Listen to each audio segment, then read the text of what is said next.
कितना गया है, मेरा कितना यूज हुआ है, ये सब डाटा मांग रहा है। क्योंकि इलेक्ट्रिक डिपार्टमेंट वाला आकर बोल रहे हैं कि नहीं आपका जनरेशन सही नहीं हो रहा है, इसलिए इलेक्ट्रिक बिल ज्यादा आ रहा है, ये सब प्रॉब्लम है।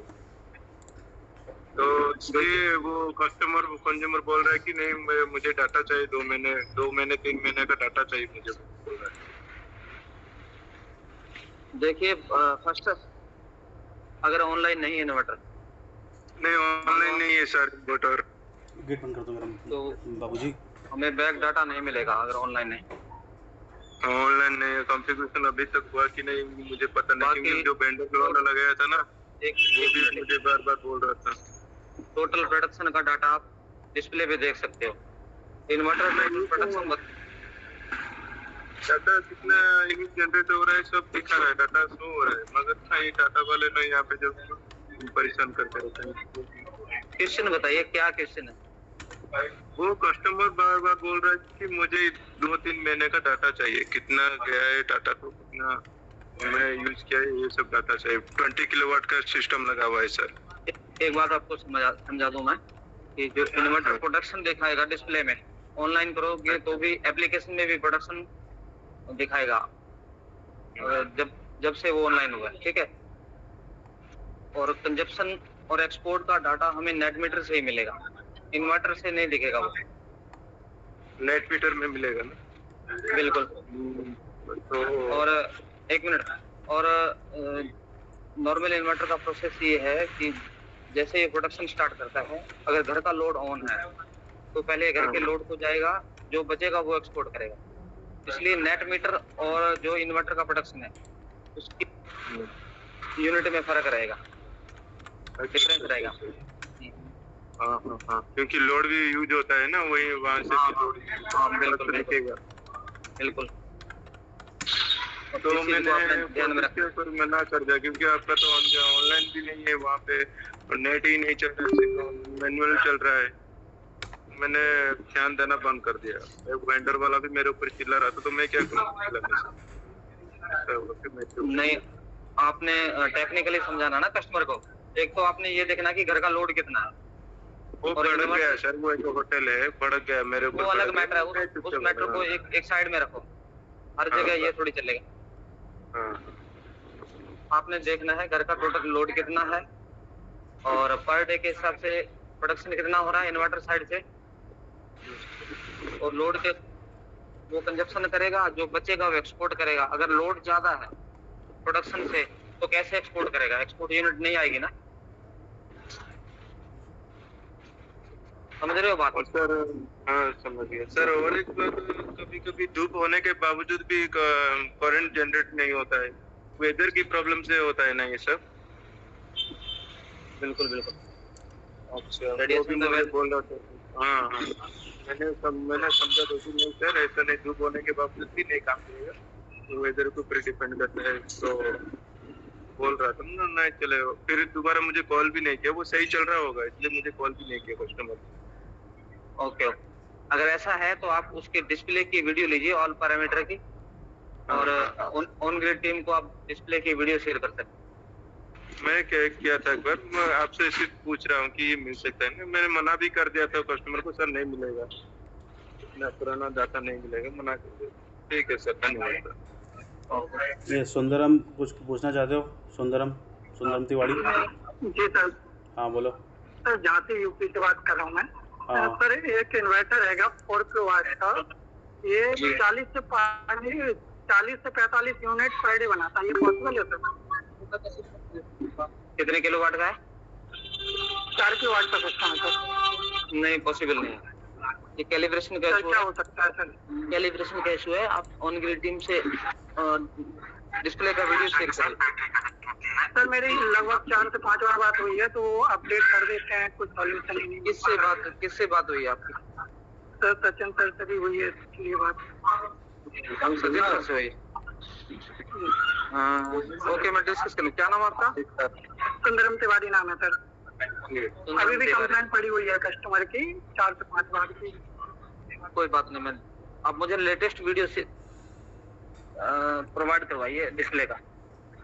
सर, मेरे पास आपका नंबर है, तो मैं आपको आईडी पासवर्ड भी दे दूंगा, तो चेक कर सकते हैं सर इसको। बिल्कुल बिल्कुल बिल्कुल। Okay, thank you. Jitendra Saini कुछ। और एक चीज जी जी हेलो। जी जी। जी जी। मेरा ये क्वेश्चन है सर, तीन किलोवाट का अगर सिस्टम लगा हुआ है और कस्टमर अगर 3 किलोवाट ही लोड चला रहा है तो सर एक्सपोर्ट क्या होगा? एक बार क्वेश्चन रिपीट करना सर। 3 किलोवाट का सिस्टम लगा हुआ है ऑन बेस पर। सर आवाज आ रही है? हेलो, आ रही है, कट कट के आ रही है। हाँ हाँ बोलिए।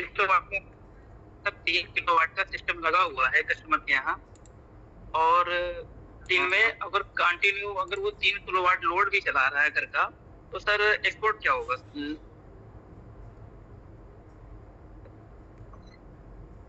देखिए पहले तो आपको ये वेरीफाई करिए कि पैनल कितने किलोवाट है। इन्वर्टर 3 किलोवाट यूनिट का हो रहा है पर डे के साथ और कंजप्शन पूरा 3 किलोवाट हो रहा है। 3 किलोवाट पूरा हो रहा है ना? हाँ 3 किलोवाट पूछ रहा हूँ। 3 किलोवाट पूरा 3 किलोवाट प्रोडक्शन पूरा हो रहा है ना? जी सर। हेलो जी सर। 3 किलोवाट एवरेज 12 से 13 एक बात बता दूं आपको, अगर पूरे 1 ईयर का आपने एवरेज निकाले 1 किलोवाट का पर डे के हिसाब से 4 यूनिट का एवरेज मिलता है। मान लो 3 किलोवाट का इन्वर्टर है तो पैनल लगे हुए हैं तो कम से कम 12 से 13 यूनिट बनेगा। अब उनका बनता भी है ना, वो आप देखो। हाँ और यूज अगर वो 3 यूनिट है तो वही बात कर रहा हूँ। अगर यूज कर गया तो फिर एक्सपोर्ट कैसे होगा? बचेगा तो एक्सपोर्ट क्या होगा? सर आवाज कट कट के आ रही है। मैं कह रहा हूँ अगर 3 किलोवाट लोड है, 3 किलोवाट ही प्रोडक्शन है तो बचेगा क्या? एक्सपोर्ट में क्या करोगे? नहीं होगा ना सर? नहीं होगा। जी सर, यही पॉसिबल जी। Thank you. हेलो जी जी सर, मेरा एक क्वेश्चन है आपसे, मैं सुनने बात कर रहा हूँ। जी।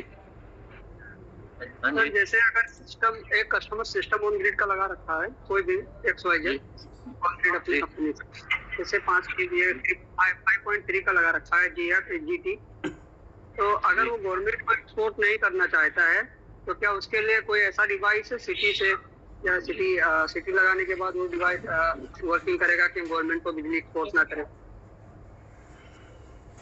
हाँ बिल्कुल करेगा। जीरो एक्सपोर्ट डिवाइस लगा सकते। सिंगल फेज के लिए तो आवाज आ रही है? हाँ आ रही है। आवाज आ रही है जी। हाँ बिल्कुल, हम एक्सपोर्ट को रोक सकते हैं जीरो एक्सपोर्ट डिवाइस से। जी तो सिंगल फेज सिटी का और अगर जी जी बताइए। जैसे उसमें सिटी का क्या ऑप्शन है, मतलब सिटी को कैसे इंस्टॉल करें? आप डायरेक्ट कॉल करके बात कर सकते हैं ना उनकी टीम से। कौन से स्टेट से हो? मैं तो स्टेट से हूँ सर, यूपी। हेलो, पहले गुजरात देखता था। जी सर, पहले गुजरात देखता था, अभी यूपी देख रहा हूँ। यूपी सेटिंग सर देख रहे हैं, आप डायरेक्ट कॉल करके उनसे डिस्कस कर सकते हैं। जैसे कस्टमर परचेज करना चाहता है, मार्केट में मिल नहीं रहा है, तो फिर वो डायरेक्टली कंपनी से परचेज कर सकता है? बिल्कुल कर सकता है। तो वो फिर कस्टमर मंगाए आइडिया नहीं है। नहीं, प्राइस कोई भी हो XYZ, आप शेयर स्ट्रीम से डिस्कस कर सकते हैं ना? सर स्ट्रीम से मैंने बात किया था। हाँ उन्होंने कहा कि एक पीस नहीं आ सकता है। ऐसा कुछ नहीं। कस्टमर को तो एक ही पीस की जरूरत है ना? तो जो near by local dealer distributor उनके पास अवेलेबल नहीं है? नहीं, ये सिटी यहाँ पर बेचते ही नहीं है कोई। अदर फ्लिपकार्ट या अमेजोन से अगर कोई इनडायरेक्टली बुक कर देता है तो मैच नहीं कर रहा है, उससे चलता ही नहीं है।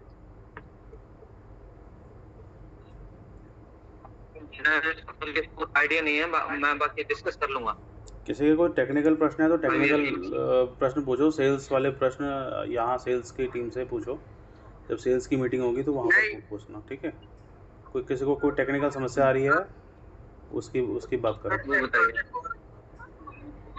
मेरा भी कहना यही था सर कि समस्या वही है जो क्या? अगर मैं अपने मतलब मैं अपने आईडी से वो चीज परचेज कर सकता हूँ या फिर डायरेक्ट कंपनी से मंगवाऊँ, तो डिस्ट्रीब्यूटर या डीलर एक चीज का रिक्वायरमेंट नहीं लगाएगा। इसकी जानकारी तो आप ये सेल्स टीम से डिस्कस करिए ना, ये टेक्निकल team- क्वेश्चन है तो बताइए। टेक्निकल Time प्रश्न कम है। है। सर जी F24 एरर किस चीज का होता है? ये डीसी साइड लीकेज का। एरर कोड आपको भेज दूंगा मैं।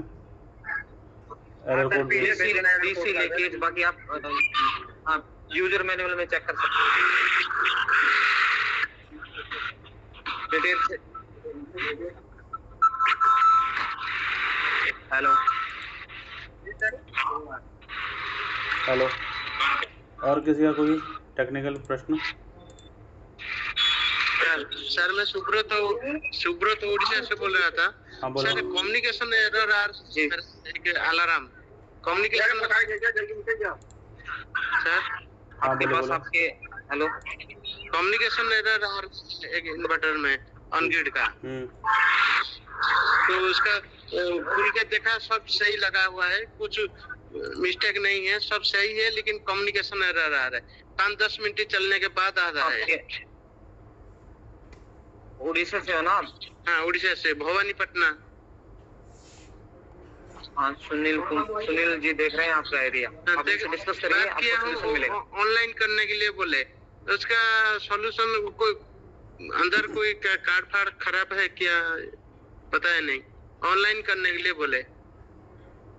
तो किया आपने ऑनलाइन किया कर दिया था, लेकिन वो टाइम हो गया था, शाम हो गया तो डिस्प्ले बंद हो गया, तो नहीं कर पाया और दूसरे बार जाना पड़ेगा। कोई टेक्निकल इशू है उधर, सॉफ्टवेयर इशू है? साइट पे जाइए, ऑनलाइन करके दीजिए, वो करवा देंगे खुद ही। डिस्कस करिए ना, आपके पास कंप्यूटर है और सभी के नंबर है, आप बात कर सकते हैं, दिक्कत नहीं। हाँ ठीक है। और किसी का कोई प्रश्न है क्या?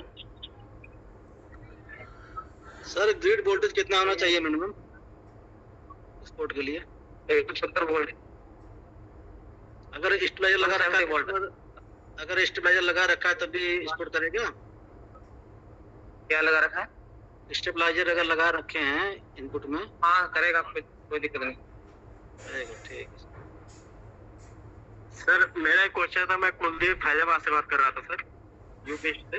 बोलो बोलो। जी सर वो ग्रिड पे F19 का सर फॉल्ट आ रहा था, क्या दिक्कत हो सकती है सर? F19 वैसे तो इंटरनल कंपोनेंट डैमेज है, आप उसकी एसओपी दे दीजिए। नहीं सर, वो अपने आप जैसे कभी मान लीजिए आ जाता है, फिर 2-3 दिन चलता है, फिर कभी आ जाता है। कंपोनेंट में प्रॉब्लम है उसकी। हेलो ना मेरे पास तो है। वही सचिन सर से डिस्कस कर लो ना। एक देता हूँ जी आप वीडियो क्यों नहीं भेज रहे हैं? डिटेल भेज दो ना, कोई दिक्कत नहीं है। दूध वाले से तो बढ़िया। हाँ ओके थैंक यू। ओके।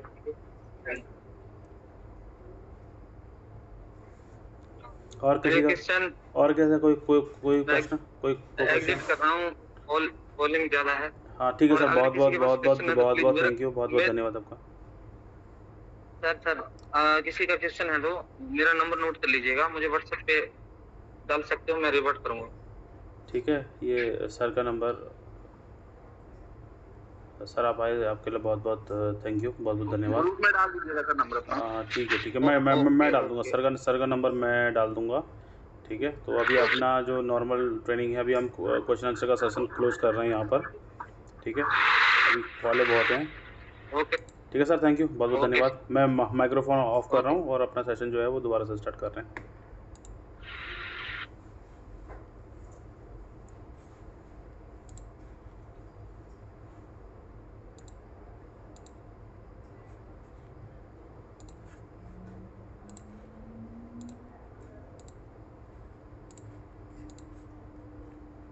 जैसा कि हम लोग जानते हैं कि अगर 1 किलोवाट अगर हमें सोलर पैनल लगाना है तो उसके लिए एरिया की रिक्वायरमेंट पड़ती है, और वो एरिया की रिक्वायरमेंट कितना है?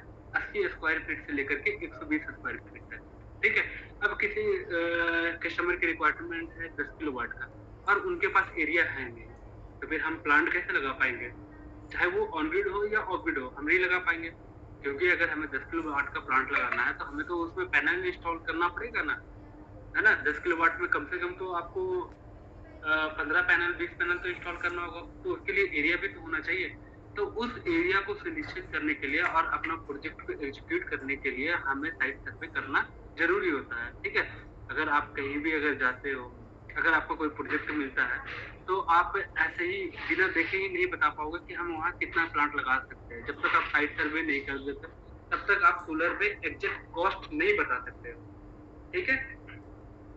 अब देखो वहाँ होता क्या है कि साइट सर्वे करने का दूसरा और एक बेनिफिट ये होता है कि जो साइट सर्वे के बाद जो हमारा कॉस्ट है वो एक्चुअल कॉस्ट आकर निकलता है। जैसे अगर वहाँ वायर है तो वायर की हमें एक्चुअल लेंथ मिलती है ना, चाहे वो एसी केबल हो या डीसी केबल हो, ठीक है। हमें कहाँ इन्वर्टर प्लेस करना है उस एरिया का पता चलता है, हमें कहाँ पैनल इंस्टॉल करना है उस एरिया का पता चलता है। तो उससे क्या होता है कि हमारा प्लांट इजी और अच्छे से एग्जीक्यूट हो सके, है ना। तो हम अपने प्लांट को अच्छे से एग्जीक्यूट कराने के लिए हमें साइट सर्वे करना पड़ता है, ठीक है। एक वीडियो दिखाता हूँ, उस वीडियो में आपको साइट सर्वे, जो अगर हम साइट सर्वे कहीं करने जाते हैं तो हमें एक सेक्शन में साइट सर्वे फॉर्म को फिल करना होता है और साइट सर्वे कैसे करते हैं उसके बारे में इस वीडियो में बताया गया है। तो पहले आप इस वीडियो को देख लीजिए, उसके बाद मैं ना इसको पूरी तरह से एक्सप्लेन कर दूंगा इस वीडियो को, ठीक है। उसके बाद आपके पास जो भी क्वेश्चन होंगे वो आप राइज कर सकते हैं।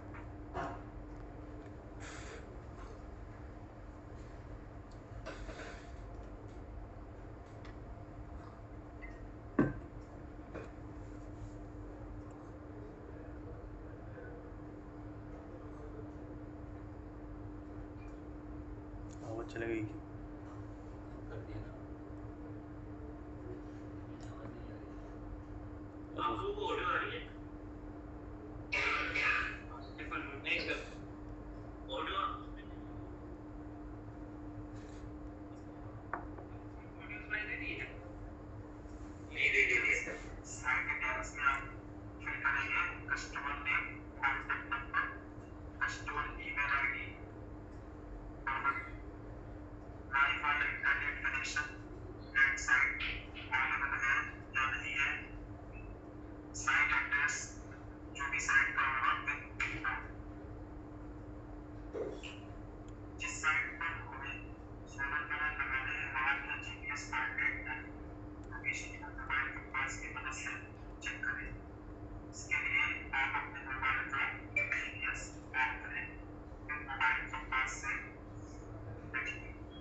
कोडिंग करने कुछ नहीं होती है,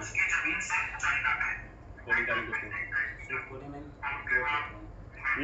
कोडिंग जरूरत नहीं होती है बट यहाँ काम नहीं होता,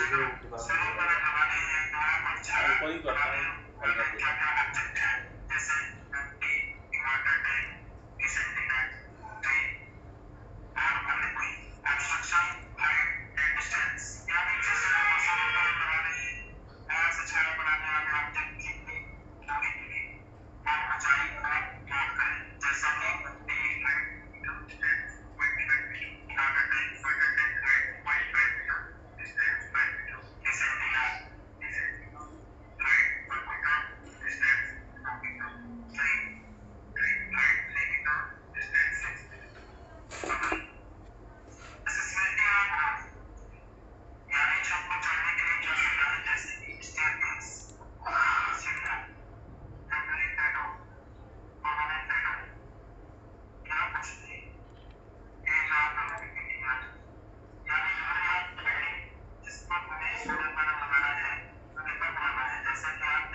proposed lightning arrestor.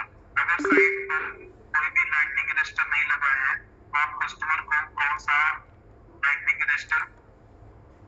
Ambarish Vishwakarma अभी क्वेश्चन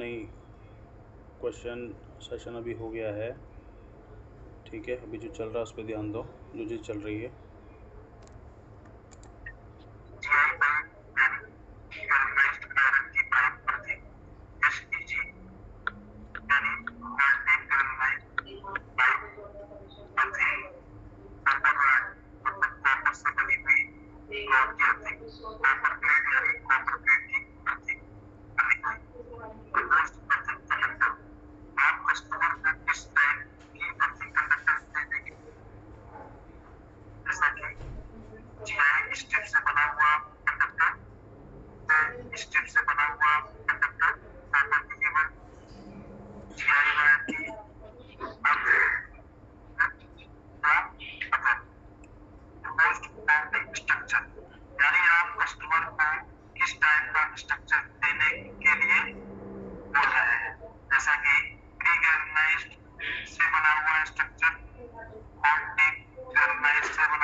अल्फा प्रो देखो, क्योंकि आज हमने अल्फा प्रो का ही देखा था टेक्निकल, ठीक है। इसके फीचर देखो 1 TB से, ये सारे के सारे तुम्हें वीडियो आ जानी चाहिए, कितने भी से कितने ये तक होना चाहिए। टेक्निकल स्पेसिफिकेशन देखो, ये सब फिक्स रहता है और चेंज नहीं होता है। नहीं ये फिक्स रहेगा, इसमें आपको टैप करना है, ठीक है। अल्फा प्रो देखो, बीटा देखो, बीटा प्रो देखो, इनमें सेंटर है, टेक्निकल स्पेसिफिकेशन मार देखो, अपने अकॉर्डिंग मतलब जो बताया जा रहा है उसके अकॉर्डिंग चलो। जैसा कि आप देख रहे हैं सिस्टम कि से चलोगे जिस तो छत पे हमें सोलर पैनल लगाना है उस छत पर हमें डायग्राम बनाना है, इसके फीचर्स जैसा देखो, कि आप देख पा रहे हैं उसके कि बाद हमें ये उस टेक्निकल लेआउट स्पेसिफिकेशन में छत की डायमेंशन मेंशन करनी है। फिर वीडियो देखना है इसमें।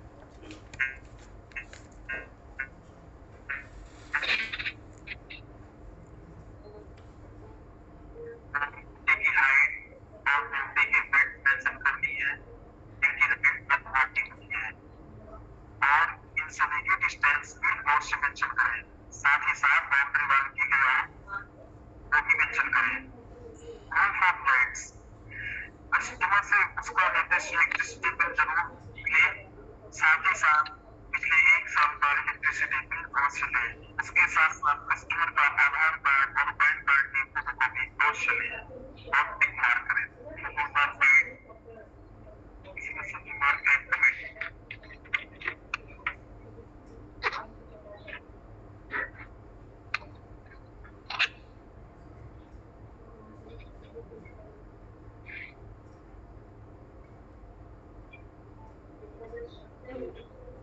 तो जैसा कि आप लोग अभी देख रहे होंगे कि वीडियो भी पूरा कंप्लीट हो गया है, ठीक है। तो सबसे पहले तो आपको उससे पहले मैंने बताया था कि साइट सर्वे करना क्यों जरूरी है, क्योंकि अगर हमें चाहे ऑन ग्रिड का प्लांट हो, ऑफ ग्रिड का या हाइब्रिड का, अगर हमें प्लांट लगाना है तो हमें साइट सर्वे करना बिल्कुल जरूरी है, ठीक है। साइट सर्वे क्यों करना जरूरी है, ताकि हम कस्टमर को और उस एरिया को डिफाइन कर सके और बता सके कि यहाँ कितना किलोवाट का क्या प्लांट लग सकता है, ठीक है। जब हम अगर साइट सर्वे करने जाते हैं तो हमें एक साइट सर्वे फॉर्म भरना पड़ता है। देखो एक्चुअली होता क्या है कि ऑन ग्रिड अगर हम प्रोजेक्ट लगाने जा रहे हैं तो ऑन ग्रिड प्रोजेक्ट में जो मेजर जो चीजें होती है, जो मेजर प्रोडक्ट होती है, वो होता है एक तो पहला आपका सोलर पैनल हो गया, दूसरा इन्वर्टर हो गया, तीसरा स्ट्रक्चर हो गया और चौथा इंस्टॉलेशन मटेरियल हो गया। ठीक है, तो ये सारा चीज उनका मेजर प्रोडक्ट हो गया अगर हम ऑन ग्रिड सिस्टम को अगर हम कहीं लगाने जा रहे हैं तो आते हैं। सबसे पहले हम देखते हैं वीडियो जो चला है साइट सर्वे के लिए, तो इसमें सबसे पहले था क्या कि जो भी बंदा साइट सर्वे करने जा रहा है तो वो पहले अपना नाम और नंबर लिखेगा, डेट लिखेगा, है ना, डेट और टाइम लिखेगा। ठीक है, उसके बाद क्या है, कस्टमर नेम है ना, जो साइट डिटेल है उसमें आप देख रहे होंगे कि कस्टमर नेम है, कस्टमर नेम लिखना है, कस्टमर ईमेल आईडी लिखना है। ठीक है, उसकी कॉन्टेक्ट नंबर लिखना है और उसके बाद आपको उसका एड्रेस लिखना है। ठीक है, आगे है उसके बाद क्या आगे है कि आपको ये चीज पूछना है कस्टमर से। आप कस्टमर के पास गए हो तो आपको ये पूछना है कि आप प्लांट कौन सा लगाना चाहते हो, ऑन ग्रिड लगाना चाहते हैं, ऑफ ग्रिड लगाना चाहते हैं, हाइब्रिड लगाना चाहते हैं या फिर कोई और प्लांट लगाना चाहते हैं। तो ये रिक्वायरमेंट आप कस्टमर से पूछोगे। ठीक है, कस्टमर जो रिक्वायरमेंट बोलेगा आपको यहाँ टिक करना है। अगर वो ऑन ग्रिड बोलता है तो ऑन ग्रिड आपको लगाना टिक करना, ऑफ ग्रिड बोलेगा तो ऑफ ग्रिड, या हाइब्रिड बोलेगा तो हाइब्रिड। इसके बारे में मैंने आपको पहले भी समझाया था, हमारे कलीग भी आपको समझाया। तो जो वो लगाना चाहते हैं उसको टिक आप कर दोगे। ठीक है, उसके बाद देखो हमें जब साइट सर्वे अगर करना है तो साइट सर्वे करने के लिए सबसे बेस्ट तरीका होता है क्या है कि सबसे पहले आप छत पे चलिए। ठीक है, छत पर जा करके छत का आप जो मेजरमेंट होता है, मतलब मेजरमेंट करने का मतलब है ईस्ट से वेस्ट, वेस्ट और फिर नॉर्थ से साउथ है, यानी कि जो उनका मेजरमेंट है वो सारे मेजरमेंट एक लेआउट डायग्राम उसका बना लो, उस छत का एक रफ लेआउट डायग्राम बना लो जो कि वीडियो में अंत में दिखाया गया था, और उसका मेजरमेंट ले लो कि नॉर्थ से साउथ के बीच में दूरी कितनी है और साउथ से नॉर्थ के बीच की दूरी कितनी है, सारे उसमें आप अपडेट कर दो उस लेआउट डायग्राम में। उसके बाद अगर बीच में कुछ लगा हुआ है, जैसे अगर पानी की टंकी है या डिश एंटीना है या कहीं मोमटी है, तो वो चीज आप उस लेआउट डायग्राम में दर्शा दो। ठीक है, उसके बाद आप क्या करो, पहले छत पे जाने के बाद आप व्हाट्सएप खोलो और आप करेंट जो आपका करेंट लोकेशन आता है और एक आता है लोकेशन। ठीक है, तो आप अपने कलीग को लोकेशन सेंड कर दो ताकि आपको वहाँ का एड्रेस आइडेंटिफाई रहे। दूसरी बात है, आपको कंपास आपके पास होना चाहिए, मोबाइल में भी कंपास होता है। कंपास से आप उस छत पे ये देख लो कि किधर ईस्ट है, किधर वेस्ट है, किधर नॉर्थ है, किधर साउथ है, वो आइडेंटिफाई कर लो उसी रफ लेआउट डायग्राम में।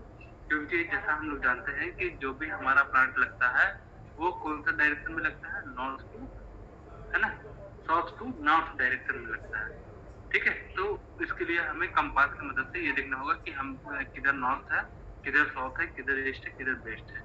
ठीक है, तो उसके बाद आपको क्या करना है, आगे जो छत पे अगर हम प्लांट लगाने जा रहे हैं, छत है तो हम उसको ये देखेंगे कि जो उसकी आरसीसी मोटाई है वो कितनी है ना।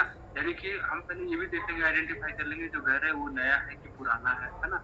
अगर पुराना है तो उसकी आरसीसी कैसी है, कहीं ये भी चेक कर लेंगे कहीं से वाटर लीकेज तो नहीं है, कहीं ऐसा तो नहीं है कि आरसीसी की मोटाई काफी कम है, क्योंकि हमें पैनल लगाने के लिए स्ट्रक्चर खड़ा करना पड़ता है। ठीक है, स्ट्रक्चर खड़ा करने के लिए हमें, आप जानते हो, उसमें सिविल फाउंडेशन करना पड़ता है ना, और हमें इसके फास्टनर की मदद से स्ट्रक्चर को खड़ा करना होता है। तो ये सारी चीज हमें चेक करना पड़ेगा। ठीक है, उसके बाद हमें अभी इस पे क्या होता है कि आगे हमें वायर की डायमेंशन उसमें नापना होता है। जैसे एक तो पैनल लगता है, पैनल आप जानते हो पैनल स्ट्रक्चर के सारे लगता है। उसके बाद एक इन्वर्टर लगता है, तो आपको इन्वर्टर का भी एरिया डिसाइड करना पड़ेगा कि इन्वर्टर कहाँ लेगा, और उसके बाद आपको इन्वर्टर से लेकर के पैनल की दूरी कितनी है वो इस साइड सर्वे फॉर्म में मेंशन करना पड़ेगा। फिर उसके बाद इन्वर्टर से आपका जो उनका एलटी पैनल है वो देखना पड़ेगा, और उसका आपका वायर का डायमेंशन लेकर के इस साइड सर्वे फॉर्म में फिल करना पड़ेगा। ठीक है, उसके बाद आते हैं अर्थिंग। जैसा हम लोग जानते हैं कि ऑन ग्रिड, अगर हम ऑन ग्रिड सिस्टम लगा रहे हैं, ऑफ ग्रिड सिस्टम लगा रहे हैं, तो हमें अर्थिंग इंडिपेंडेंट करनी पड़ती है। तो हमें 3 अर्थिंग करने पड़ते हैं। एक तो एसी के लिए, एसी साइड के लिए अर्थिंग अलग होती है, एक तो डीसी लाइट के लिए अर्थिंग अलग होती है, और तीसरे एल यानी लाइटनिंग रजिस्टर के लिए ये अर्थिंग अलग होती है। तो आपको ये भी डिसाइड करना होगा कि आप अर्थिंग कहाँ करवाओगे, है ना। कस्टमर से आइडेंटिफाई करना होगा कि आपको अर्थिंग कहाँ करवाना है। और एलए की जो अर्थिंग होगी, है ना, जो लाइटनिंग रजिस्टर की अर्थिंग होगी, उसका डायमेंशन आपको लेना है। और उसके बाद एसी की जो अर्थिंग होगी और डीसी की जो अर्थिंग होगी, है ना, उसका डायमेंशन लेना है। हमेशा ये सुनिश्चित करना है कि जो अर्थिंग, अगर हम अर्थिंग इलेक्ट्रोड जो नीचे जमीन के अंदर वो डलने वाली है, उसका आपको डिस्टेंस तय रखना है कि कम से कम 3 से 4 फीट की दूरी पे, है ना, होनी चाहिए। ठीक है, तो ये तो हो गया आपका अर्थिंग का। उसके बाद अब इलेक्ट्रिसिटी पे अगर आप आ जाओ, तो उस घर में आपको ये देखना होगा कि वहाँ जो उनका एलटी पैनल लगा हुआ है वो नया है या पुराना है। वहाँ वायर कौन सी यूज हुई है, कॉपर की हुई है, एल्युमिनियम की हुई है ना। या वहाँ जो एलटी पैनल है ना, वो मतलब लेटेस्ट है या पुराने वाले हैं, फ्यूज वगैरह लगे हुए, ये सारी चीज आपको देखना है। और साथ के साथ पिक भी खींचना है, छत का भी पिक खींचना है। ठीक है, ये सारी चीज करके लास्ट में आपको ये फॉर्म को फिल करना है, अपना नाम और कोई रिमार्क हो, स्पेशल अगर रिमार्क है तो वो इस फॉर्म में मेंशन करना है। ठीक है, जैसे अगर आप कहीं साइड पर बदलने जाते हो तो कस्टमर की रिक्वायरमेंट होती है कि वो छत को यूज करना चाहते हैं। तो अगर वो छत को यूज करना चाहते हैं, तो बेसिकली कि हमें सुपर स्ट्रक्चर देना पड़ेगा, हाइट वाली स्ट्रक्चर देना पड़ेगा, है ना। तो वो रिमार्क आपको मेंशन करना पड़ेगा। अगर वो हाइट वाली स्ट्रक्चर मांगते हैं, अगर उनको चाहिए, तो वो आपको पहले ही इसमें ऐड करना पड़ेगा। ठीक है, तो ये सारी चीज है साइट सर्वे में। बाकी अगर आपका कोई क्वेश्चन है तो आप पूछ सकते हो।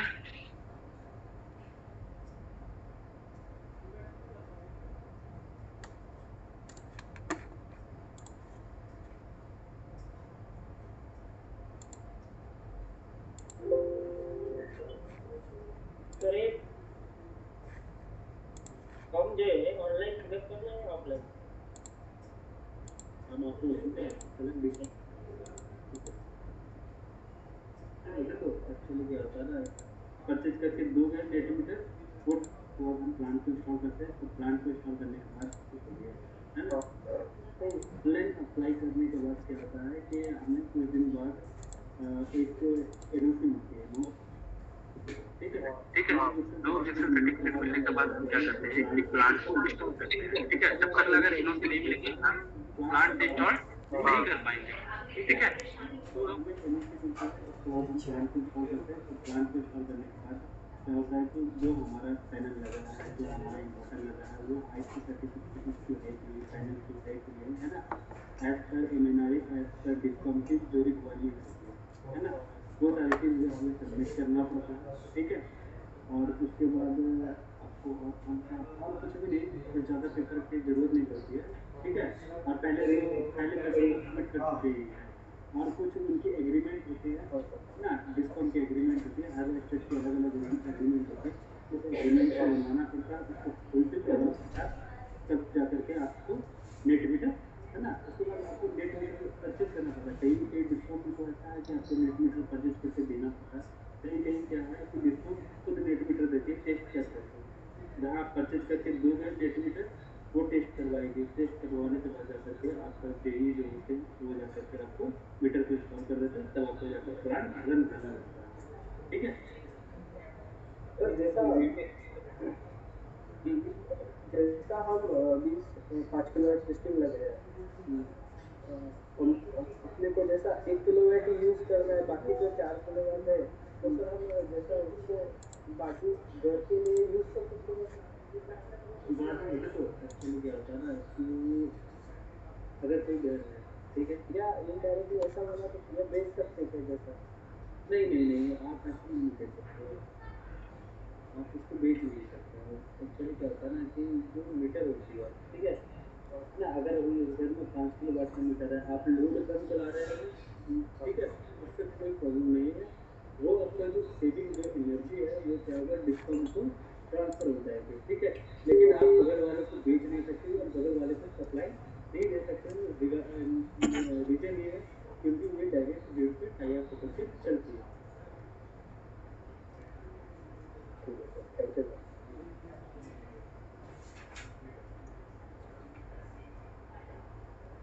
और भी किसी की क्वेश्चन?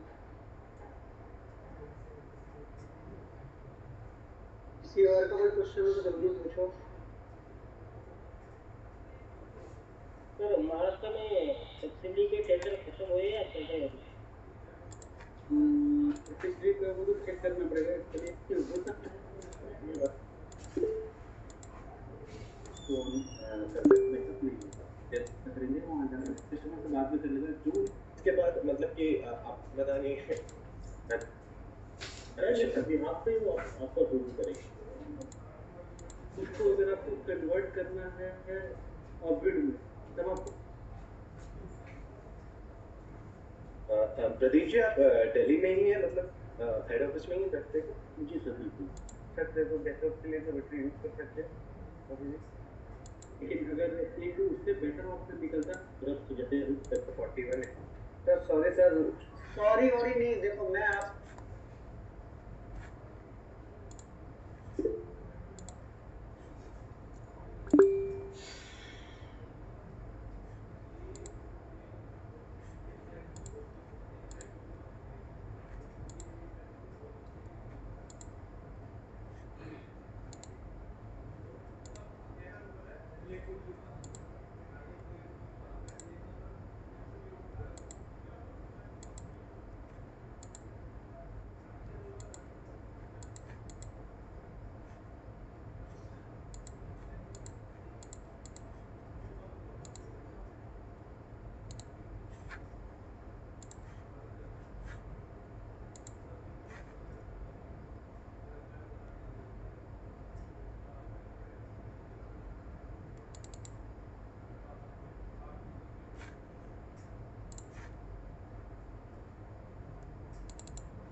जैसा कि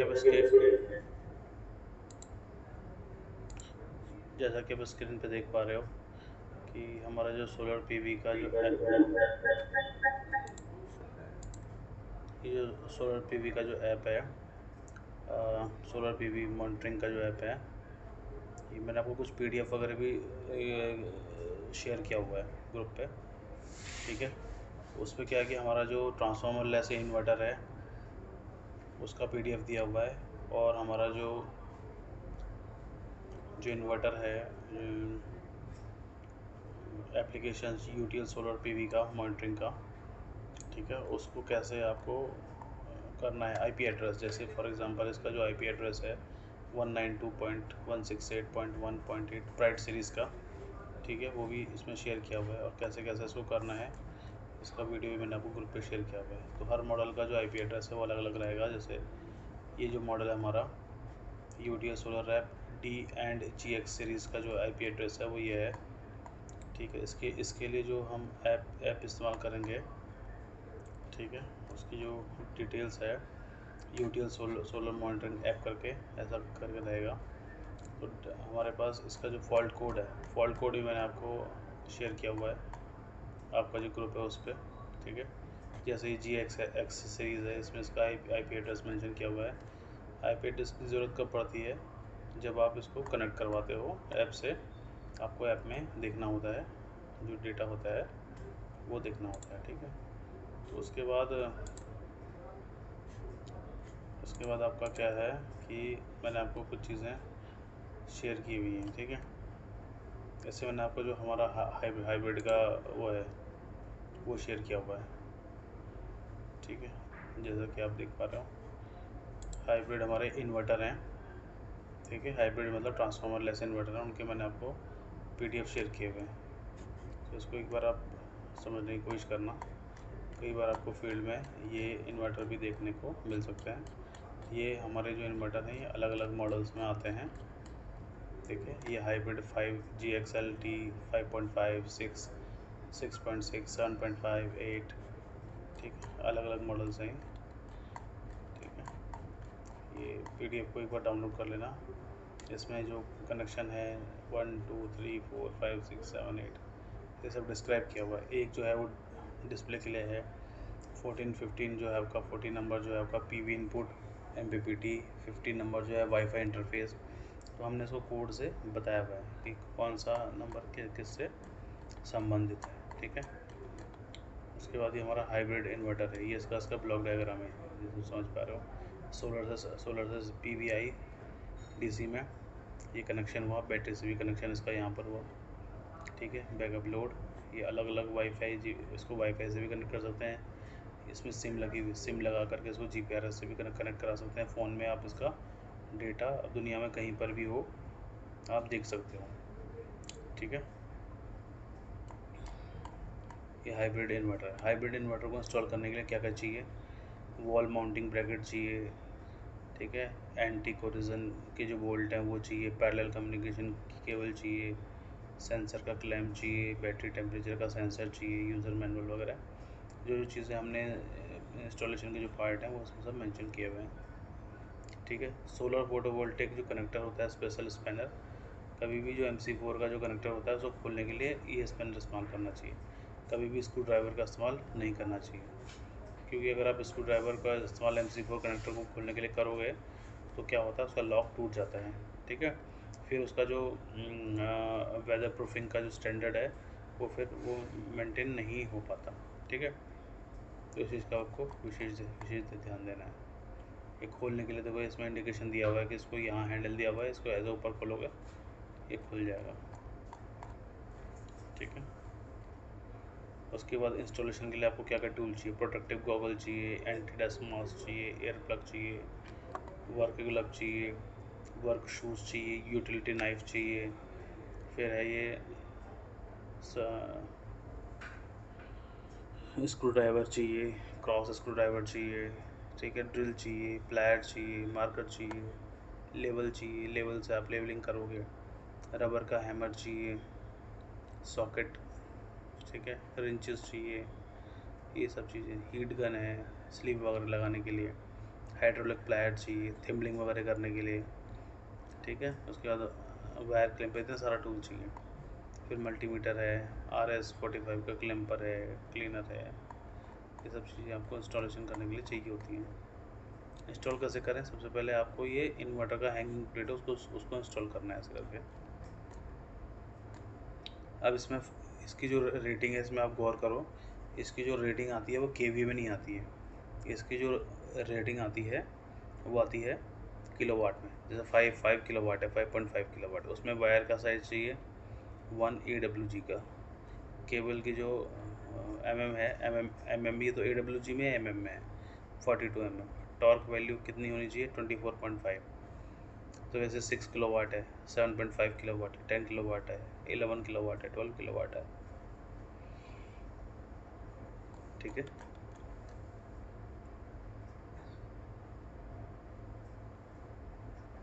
तो 15 से 12 किलोवाट मॉडल के लिए बैटरी का जो कनेक्टर का स्क्रू साइज़ है वो M10 का होना चाहिए।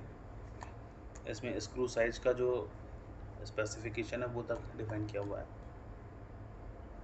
ठीक है।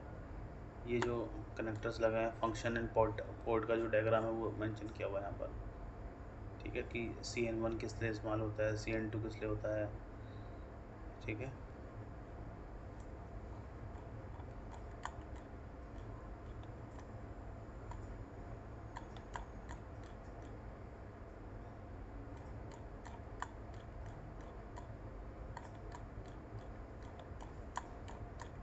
इसका PDF मैंने आप सभी को शेयर किया हुआ है, तो इसको आप देख लेना।